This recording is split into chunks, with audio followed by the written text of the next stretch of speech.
Thanks for joining us. I'm Megan Roberts. We begin tonight in the Northwest Territories. New safety measures are coming at 2 Yellowknife schools where high levels of lead were found in the drinking water earlier this year. In a news release this afternoon, the Northwest Territories government said water fountains and other fixtures will be replaced at both William McDonald Middle School and Range Lake North School. William McDonald will also get carbon filters to remove lead at each fixture. And Range Lake will get a system to prevent lead buildup in pipes. There will also be regular lead testing to make sure these measures are working. The GNWT says changes should be in place by the start of next school year. 4 Nunavut communities are currently under air quality warnings from Environment and Climate Change Canada. Akulivik, Ivuyavik, Saluit, and Kaniksudjuak are blanketed with smoke from wildfires in the south. Smoke was also seen and smelled in Quaktuk. Forecasts show the smoke blowing across from Nunavut's Gibalik region, where every community was under a similar warning on Tuesday. Coral Harbour's warning is the only one that remains. Today, Environment Canada has issued warnings for Iqaluit, Kimberut, and Kingite. One expert says there's not much known about the long-term health effects of continued exposure to wildfire smoke. Based on everything we know from other pollution, mainly from traffic, long-term exposure is probably going to lead to new disease where it didn't already exist. And that's something that we're focused on in our research group and really quite concerned about. Environment Canada says air quality conditions should improve by tomorrow. However, heat warnings are also in place in Aupiluk, Tasuyak, and Kuujjuaq. Temperatures reached up to 27 degrees in those communities, and the heat is expected to continue until tomorrow. Direct fatalities are most commonly reported during a destructive wildfire, but those reports often don't capture the full picture. The LA wildfires at the beginning of the year highlight this, with new research estimating the real death toll far above the official numbers. Alison Northcott reports. The wildfires in Los Angeles earlier this year were intense and devastating. By official counts, 30 people died, but new research suggests that toll may be much higher. We estimated an excess mortality toll of 440 deaths, far above the official estimate. Our excess mortality estimate also includes those deaths that were indirectly related to the wildfires. The research letter in the Journal of the American Medical Association points to several likely factors, including increased exposure to poor air quality and healthcare delays and interruptions. Experts say it's the latest in a growing body of research looking at how extreme weather events affect our health during a disaster and after. As long as we continue to think about the impact of climate as being episodic, as being this event, and that's the health impact, we're really going to be at a disadvantage. Many parts of Canada have been dealing with wildfires again this summer and the smoky air that comes with it. Big breath in and out. Good. Respiratory therapists say patients can feel it. They're scared to go outside. They don't know what's going to happen if they go outside. They can't breathe. They feel like they're having difficulties to breathe. Their lungs are on fire. The LA fires burned a large urban area with the destruction of buildings and other materials like metals and plastics. In Canada, smoke from forest fires also brings health risks. When the air pollution increases, there's increased risk of mortality from heart and lung diseases. Researchers are also warning about the long-term effects of exposure to wildfire smoke year after year. Alison Northcott, CBC News, Montreal. Drier than normal conditions are affecting much of the country. Wildfires are burning right across Canada. But the drought conditions are also raising other concerns. Lisa Shing explains. Our drought conditions, you can see they've stopped flowering. They're no longer really producing, and they're just starting to burn up. They're usually a robust crop, but Dan Crystalitis has only harvested a third of the beans he usually does. We're going to see a decrease in yield and lower revenue into the fall. There are drier than normal conditions in some places across the country. Large areas in Western Canada experiencing what Agriculture and Agri-Food Canada calls moderate or severe drought. More recently, Eastern Canada also abnormally dry. Many places getting roughly half of the rain that's expected. Everybody is in the deficit situation with regards to moisture. But what's making it particularly worse is the fact that it's been so hot. When it is hot, you need more precipitation, not less, to balance things out. These conditions prompting Nova Scotia to ban hiking, camping, fishing in wooded areas, an attempt to stop what happened 2 years ago when wildfires destroyed more than 200 homes. These restrictions mean that some people will need to change their plans and routines. But when compared to the damage that we saw in 2023, it's not a risk to take. Newfoundland battling 3 out-of-control fires that have forced hundreds to evacuate their communities. Now the island is a tinderbox, so please just think about the consequences of your actions if you're thinking about having a bonfire. Experts say these conditions could become the norm, and that will change our environment. Some of these fires are so hot that they literally leave scorched earth behind them where nothing survives, no seeds can grow, and we can see a completely different shift to another type of ecosystem. That will take a toll on the economy, and farmers like Crystalitis will have to adapt. Lisa Shing, CBC News, Toronto. A huge reforestation project near Betchacon NWT continued last month in the wake of a tragic helicopter crash. 1.5 million trees were put into the ground around the Cleachon region in just 3 weeks. The CBC's Leanie Lambrink has more. Make sure it's tucked in.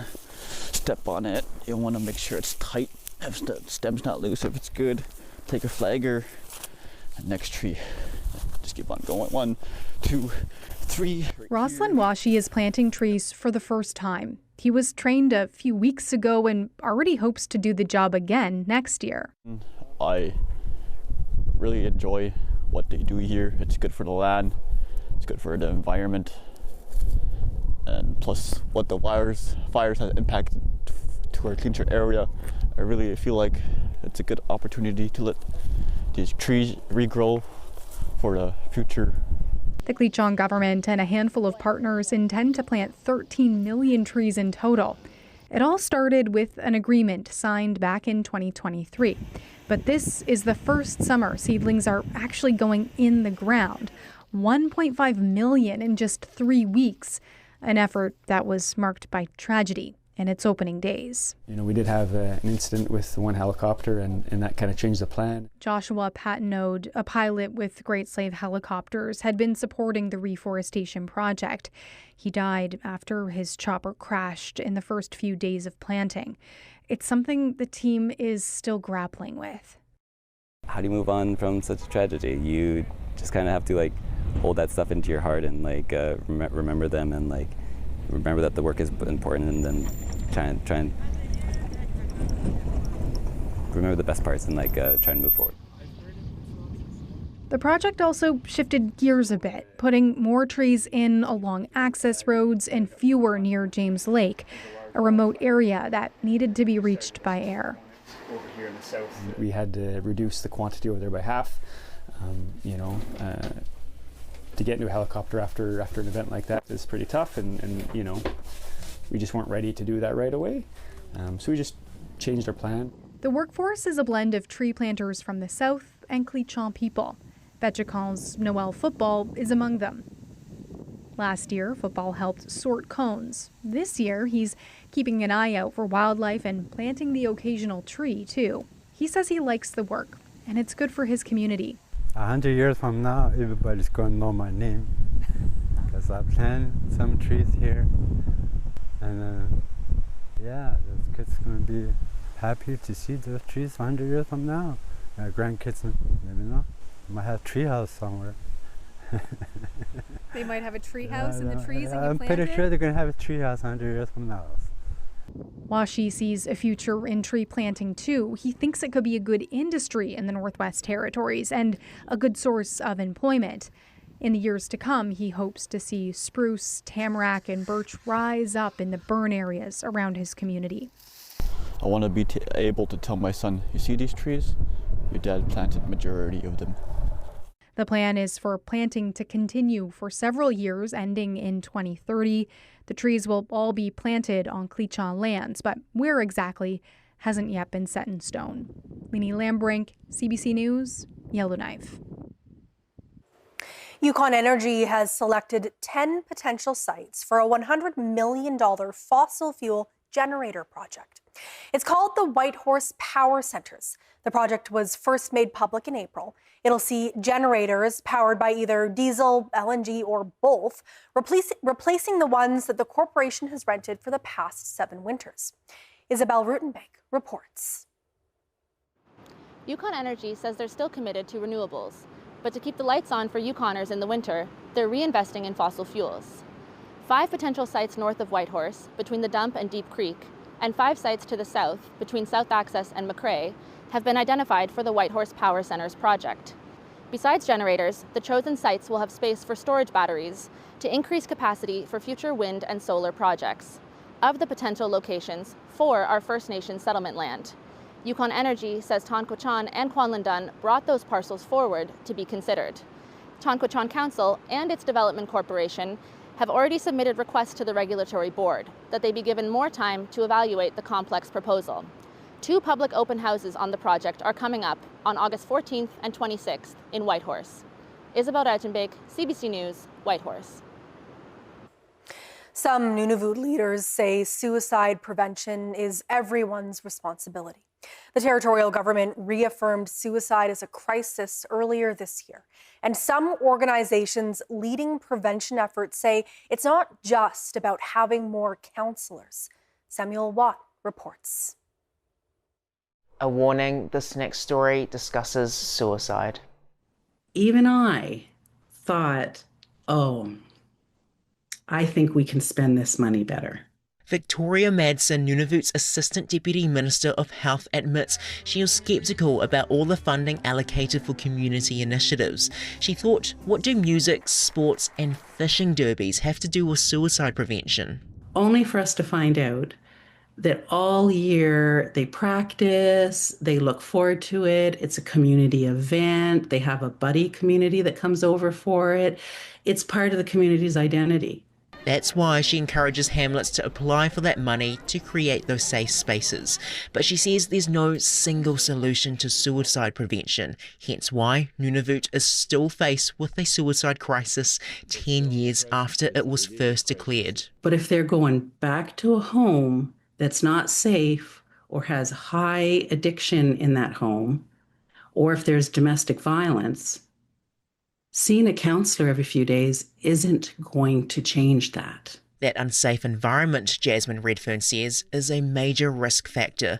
The Amaltit Nunavut Inuit Women's Association president says we have to acknowledge 2 truths around violence, how it's influenced by intergenerational trauma, but also how that isn't an excuse for inflicting harm on others. And learning to not shame people for the reactions that they're having, but still hold them accountable. And even when violence isn't involved, often the RCMP are the first port of call.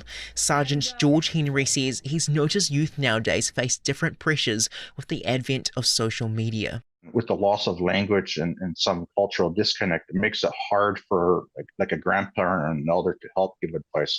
Which is why he's calling for people of all generations to come together to better understand each other, all in the hopes of curbing the crisis that touches nearly everyone in Nunavut.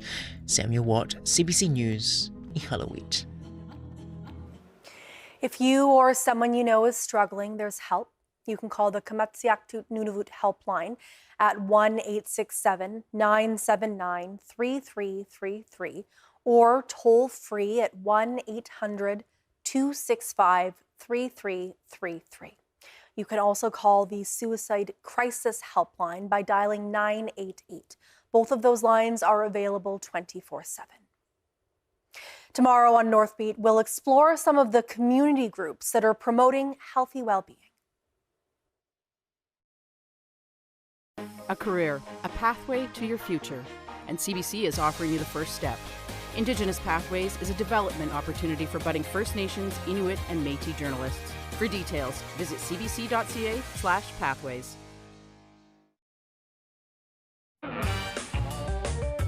The future is everything. Stories of incredible ingenuity, dedication, and some extraordinary teamwork.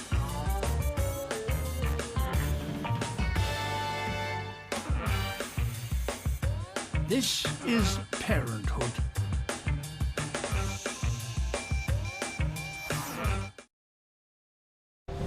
Take a voyage with me to the vast, remote, most extreme place on Earth. For many, this will be a once-in-a-lifetime experience.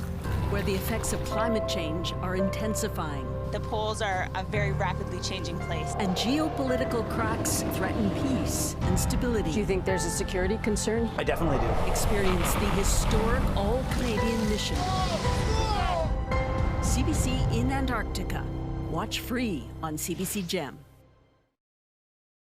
Want to get the most out of CBC News? Use the app or cbcnews.ca for live breaking news on the stories that matter to you. Whether it's local, national, or around the world, turn to CBC News.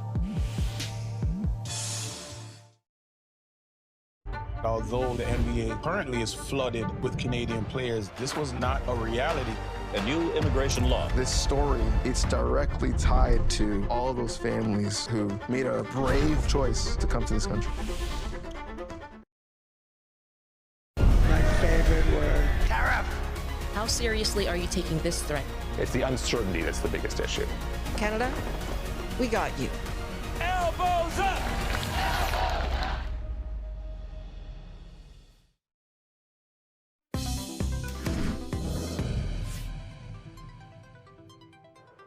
The Federal Minister of Jobs and Families is in Whitehorse today. Patty Hajdu met with the Yukon Federation of Labor and with Yukon Ministers Richard Mostyn and Jeannie McLean. With nursing and teacher shortages affecting communities across the territory, the CBC asked how the federal government plans to help. Well, I think we invest in the education that is needed for building those kinds of professionals. So whether it's doubling the Canada student grants and loans that people can actually receive to go to post-secondary, eliminating interest from Canada student loans has been a real game changer for many students that are coming from a lower income family that needs to borrow money to go to school. Less stressful, obviously, if you know that you're not going to be accumulating interest into the future, and making sure that young people have what they need to thrive and succeed. But ultimately, at the end of the day, I mean, we need people to be able to choose these well-paying career paths, and we need to make sure that young people are well situated to be able to grab onto the kinds of training that they need. That's really the federal role. The provincial role is really about setting regulations and making sure that there is appropriate levels of staffing in the healthcare systems that they run. Our job is to make sure that the barriers that exist for people to access post-secondary education are as limited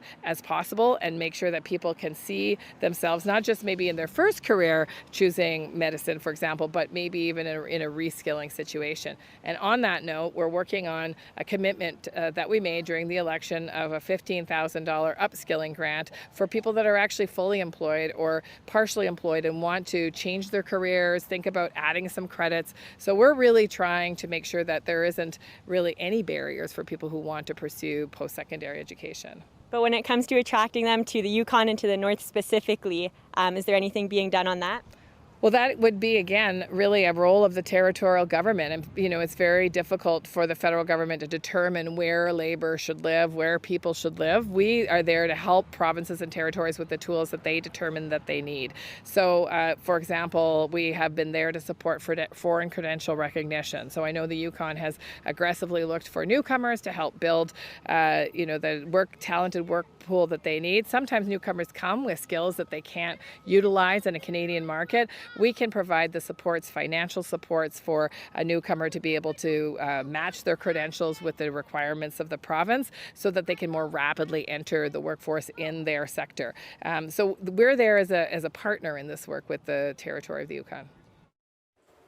Haidu says the government has a plan to increase the housing stock. She says that could help with labor shortages in the Yukon, but it'll have to be passed in the next federal budget before it reaches the territory. The Marwell tar pit in Whitehorse's industrial area is entering its third and final phase of remediation.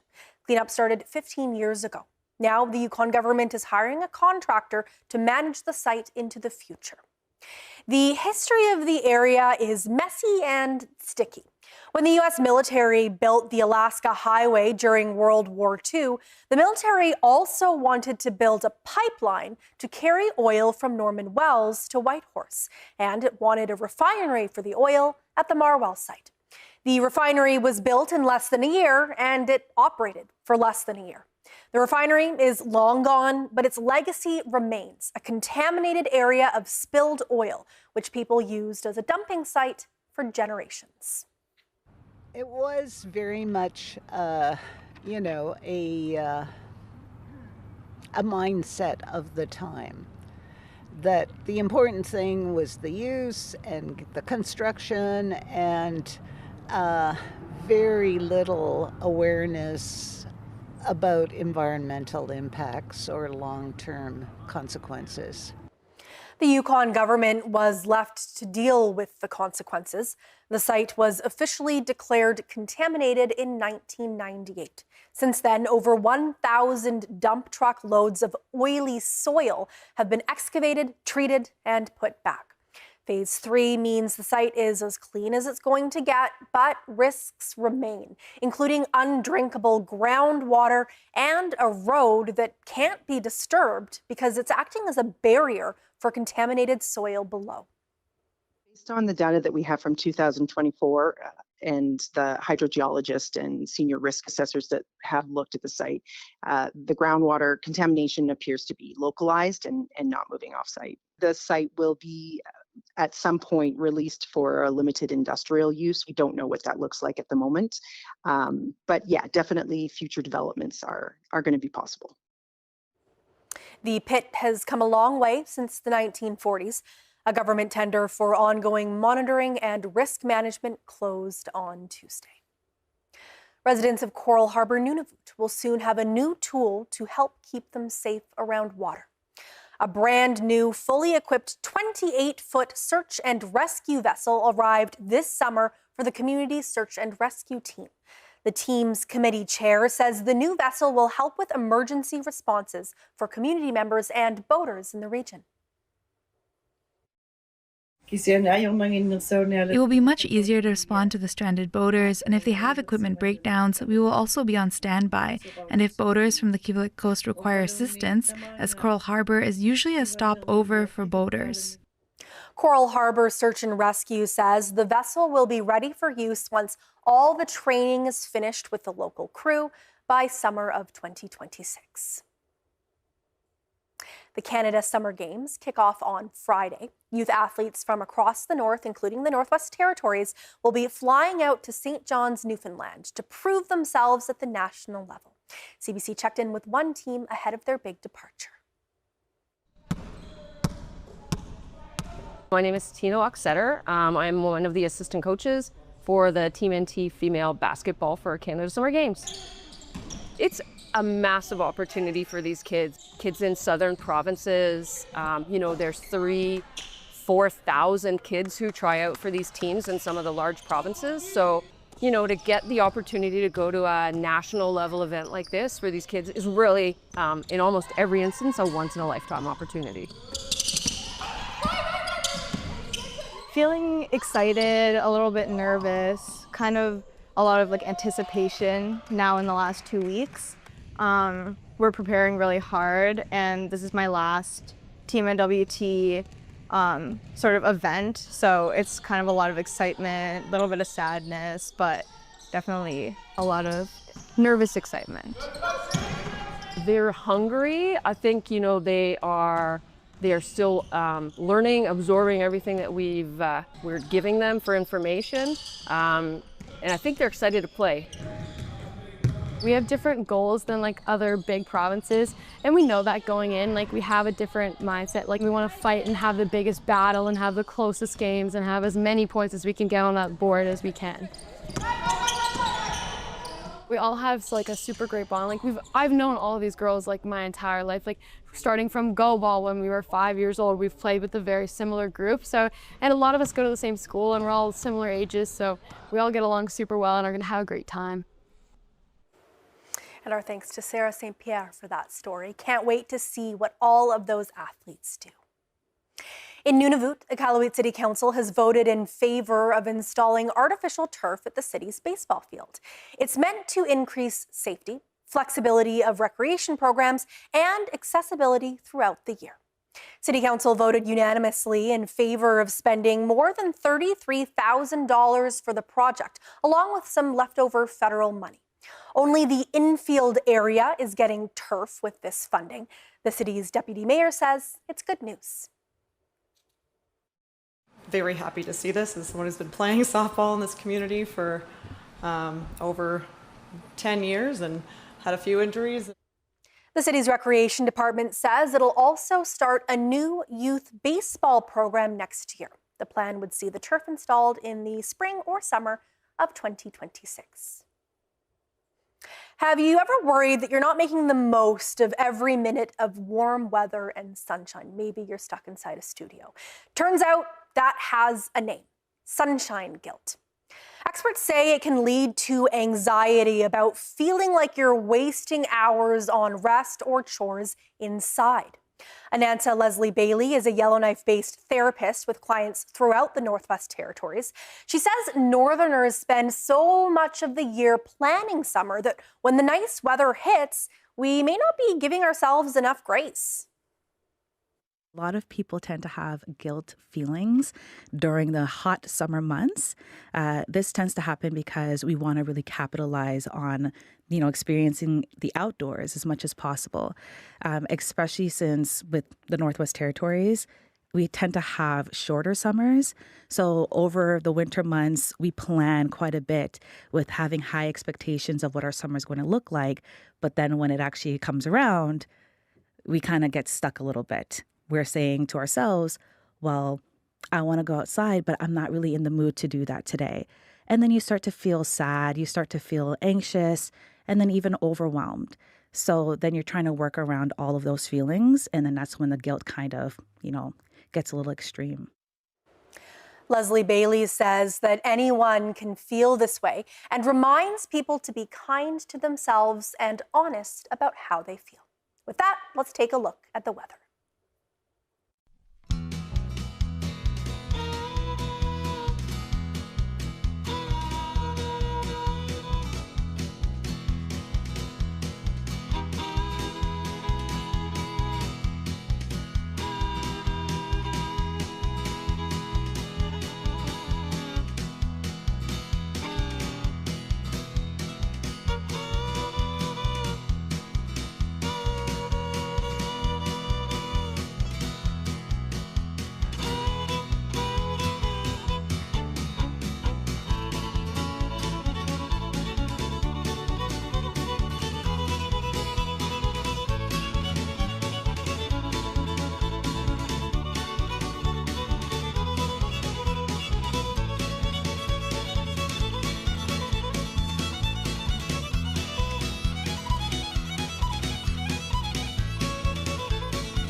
And that is Northbeat for tonight. For news anytime, go to cbc.ca/north.